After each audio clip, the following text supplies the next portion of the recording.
दिनाच्या निमित्तानं खास करून आपल्याला मार्गदर्शन करण्यासाठी उपस्थित असलेले तमाम हिंदुस्थानातील शेतकऱ्यांच्या असंतोषाचे जनक तुम्हा आम्हा सर्वांचे लाडके नेते आदरणीय राज शेट्टी साहेब, या विभागाचे उद्धव बाळासाहेब ठाकरे गटाचे कट्टर आणि कडवट शिवसैनिक म्हणून ज्यांची ओळख आहे असे आमचे मित्र संजय दादा अनुसे साहेब,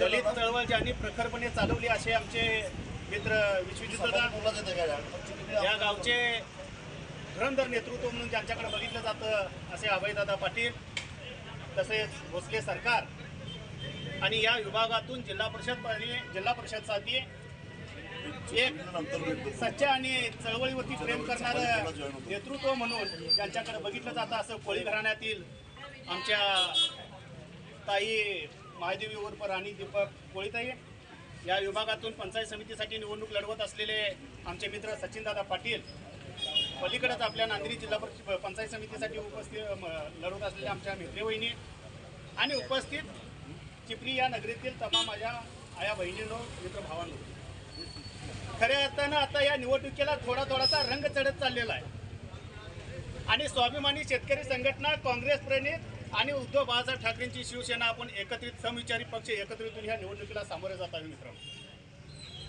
अरे निवडणुकीला सामोरे जात असताना आपल्या समोर जे प्रश्न उपस्थित राहिलेले आहेत त्या प्रश्नाकडे दूरदृष्टीच्या वतीने बघण्याचं सोडून ह्या समाजातील लोकांना वेगवेगळ्या दिशेने वळवण्याचं काम कुठेतरी विरोधक या ठिकाणी करत लागलेले साहेब. आज आपण वाडीमध्ये प्रचाराचा शुभारंभ केला आणि काही लोकांना आपण त्यांचं वास्तव त्या ठिकाणी जाणवून दिलं, जणू काही त्यांनी या तालुक्याचं मालक असल्यासारखं वागत होते.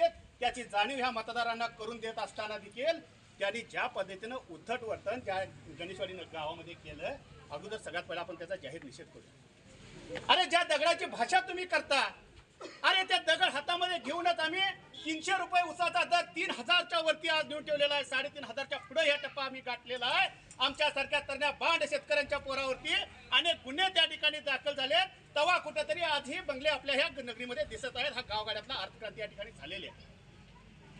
जशा पद्धतीने शेतकऱ्यांची चळवळ साहेब पुढे घेऊन चाललेले आहेत हातामध्ये दगड घेऊन, तशाच पद्धतीनं सहकार चळवळ देखील मोडीत काढण्याचं पाप तुम्ही लोक करत होता. त्यावेळी गणपत दादांसारखा सहकार मंत्री सारे पाटील साहेबांचा विचार घेऊन या तालुक्यामध्ये फिरत आहे. अरे आम्ही विचाराची लढाई लढणारी पोरं आहोत, आम्ही प्रस्थापितांच्या मागे जाणारी पोरं नाहीत. आणि तुम्हाला निश्चितपणाने आम्ही या सांगतो, ह्या चिपरी गावावरती आमचा विश्वास आहे. हा मतदान रूपी दगड आम्ही तुमच्या डोक्यामध्ये घातल्याशिवाय सोडणार नाही आणि प्रचंड बहुमताने आम्ही या चिपरी गावातून येणार आहे. अरे चिपरीचं आणि नांदिनीचं नातं काय फार वेगळं नाही आहे. प्रकाश परीट नावासारखा एक सामान्य कार्यकर्ता जो चळवळीवरती काम करत होता, त्याला 10 वर्षे ह्या ठिकाणी चिपरी या गावाने हातावर त्या फोडासारखं जपलेला आहे. दादानी देखील गल्ली बोळातून एक चळवळीतला कार्यकर्ता कशा पद्धतीने काम करतो त्याची चुणूक ह्या चिपरी गावामध्ये दाखवून दिलेली आहे. मला चिपरीतल्या सगळ्या तमाम नागरिकांना सांगायचं आहे, अरे मित्रांनो, आमचे महादेव कोळी वहिनी असतील, ह्या देखील सर्वसामान्य घरातून आलेल्या त्या महिला आहेत. त्यांच्या देखील घराण्याला एक विचाराचा वारसा आहे.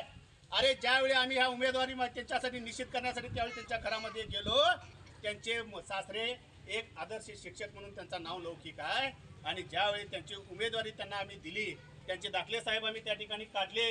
दाखले काढूच तर काही प्रस्थापित झोपेमध्ये होते. ह्यांना वाटाल तर ही पोरं आता काय करणार आहेत, ह्यांना काय दाखला मिळतोय. साहेबांनी आम्हाला मार्गदर्शन दाखवलं, त्यावरती आम्ही चालत गेलो. पुण्यातून आम्ही त्यांच्या जातीच्या दाखल्याचं जे टोकन घेऊन आलो आणि गावामध्ये आल्यानंतर जणू काय आता ही आम्हाला धोबी पचार देतात असं त्यांना वाटू लागलं. मग ह्या कोळीवहिनींच्या घराण्याच्या मागे हे लागले आणि पैशाची आमिषी त्यांना दाखवली. अरे एवढा माझ पैसा तर तुम्हाला कुठून आला? हे पैसा तुम्ही कोणत्या घामाच्या ह्याच्यातून मिळवला हे एकदा या तालुक्याला एकदा तुम्हाला सांगावं लागेल. आणि जसं काय एखाद्यावरती बोली लावावी तसं यांची उमेदवारी इतर नेस्तानाबूत करण्यासाठी 51 लाखाची त्यांनी बोली लावली. 51 लाखाची.